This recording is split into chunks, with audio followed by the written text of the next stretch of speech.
Historically, the means to obtain French citizenship were always through descent, through marriage, and through naturalization, meaning residence in France. The conditions to fulfill one of these scenarios evolved over the time. In any case, when it comes to French citizenship through descent, the main principle of transmission was always the Ius Sanguinis, the blood right transmission, citizenship through filiation. Once someone is born to a parent that holds French nationality at the time of the birth of this kid becomes automatically a French citizen.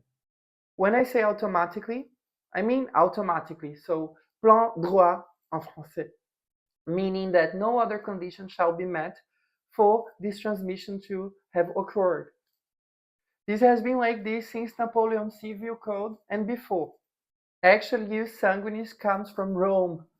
So years that were, for example, in Alexandria or in Greece, when they had kids there, these kids needed to be part of the Roman army.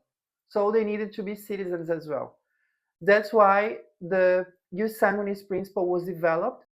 It means that regardless of the place of birth of the kid will follow the nationality condition of the parents. I say it's the main principle of transmission of French citizenship because it coexists with others. It has always been in a hierarchical position above the others, and meaning that it is the main principle of transmission over the multiple legal texts that existed to govern this scenario. It was first adopted in the Napoleonic Civil Code in the beginning of the 19th century, but it has always been adopted in the other laws that were applicable when the situation evolved. So you can check on Article 8 of the law of the 26th of June 1889. You can check on the Article 1 of the law of the 10th of August of 1927. You can check in the Code de la Nationalité, which is the ordonnance of the 19th of October 1945. You can check on the evolution, on the law on 1973. The Ius Sanguinis has always been the main principle of transmission of French citizenship. However, it coexisted with others. Notably, it coexisted with the double droit du sol. The authorities realized that it was too hard to prove that I was French because my father was French, and that my father was French because my grandfather was French, because it would go ad infinitum.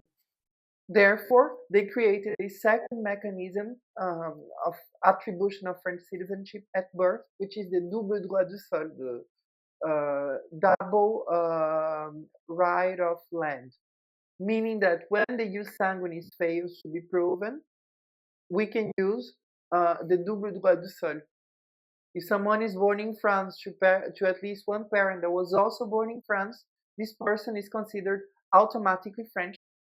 As I mentioned, the conditions of the transmission evolved a lot, but the Ius Sanguinis remain the main principle of transmission.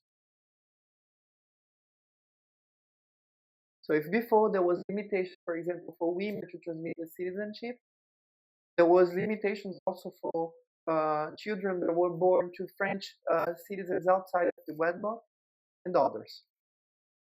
However, the main principle remained the transmission Ius Sanguinis, meaning the blood right transmission, meaning that the only condition that should be met would be the filiation link to a French parent.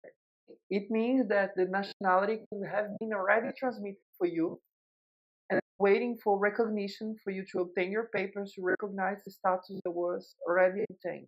This principle is applicable in a chain of filiation. So if your great-grandfather was French, it's possible that your grandfather was French at birth, that your father was then French at birth as well, and that you already are French.